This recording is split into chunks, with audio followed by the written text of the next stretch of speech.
Entendeu? Você abriu um leque para uma pergunta. Existe ET macho e fêmea? Existe. Quando a gente traz o conceito macho e fêmea, a gente tem que analisar em qual sentido eu estou falando.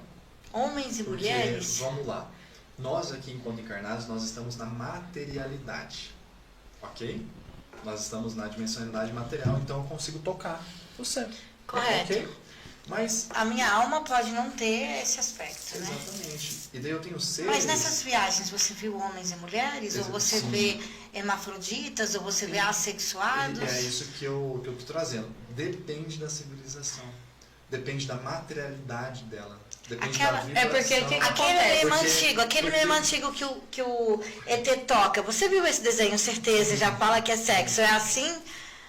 E daí nós temos os sistemas de reprodução. Tem muitas civilizações que o sistema de reprodução Marco, é sexual. seria interessante você esclarecer que quando você fala de arcturianos, você está falando sobre seres interplanetários de formas etéreas. E aí, quando a gente leva isso para o lado do ET, por exemplo, dos Greys, dos reptilianos, a gente tem que entender que o Grey e os reptilianos, eles não são etéreos. Aqui, quando, por exemplo, senão os Greys não viriam e não pegariam alguém fisicamente para fazer experiência. Aí é bom, eu acho, que a gente fazer essa diferenciação para as pessoas que estão nos ouvindo. O que eu falo a respeito dessa questão dos Greys? Eles são mais fluidos do que nós, mas com a possibilidade de materialização. Então, quando eles adensam a vibração deles, eles têm a possibilidade de fazer uma abdução física.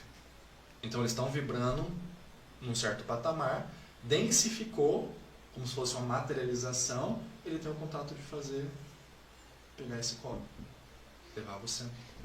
Entendeu? Então, mas quando eles se materializam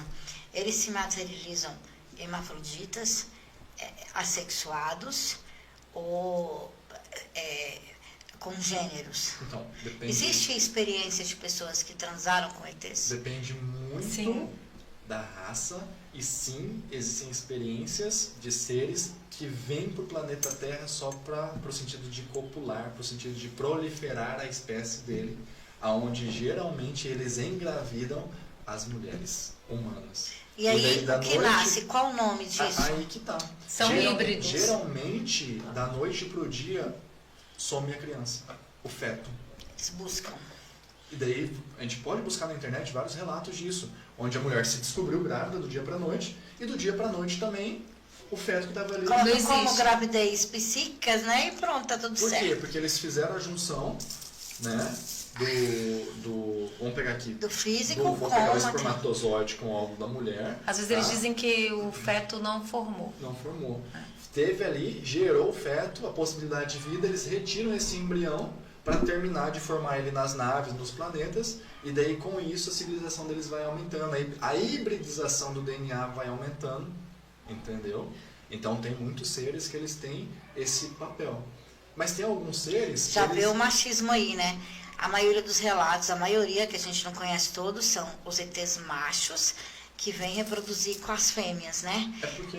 Mas a maioria das pessoas que são abduzidas são mulheres. Fêmea, pegar um homem aqui é mais complexo. É porque, na verdade, a gente tem que entender que aqui, para nós, quem vai gerar a vida é a mulher, né? A mitocôndria, né? Eles têm ali um campo fértil através das mulheres. Por causa da mitocôndria. Né? A procura é na célula feminina. Na verdade, as mulheres funcionam somente como um útero.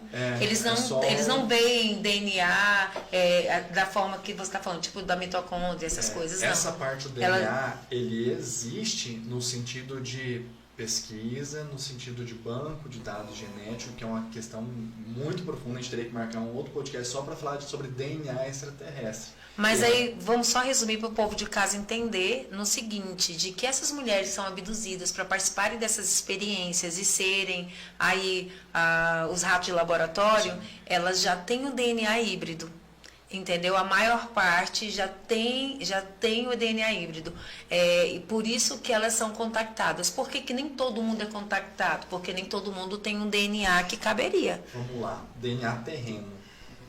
Aproximadamente, nós temos 25 gênesis extraterrestres.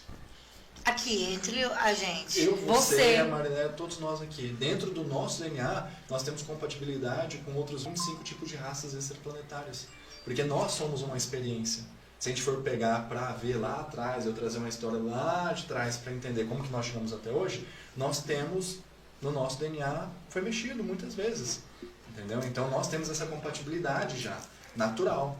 Só que alguns são mais propensos, desbloqueou esse potencial no DNA, outras não. E aí é onde entra o siriano que trabalha na equipe comigo. Ou eu trabalho com ele. Né? Por quê? Porque os sirianos eles são altamente competentes na genética humana.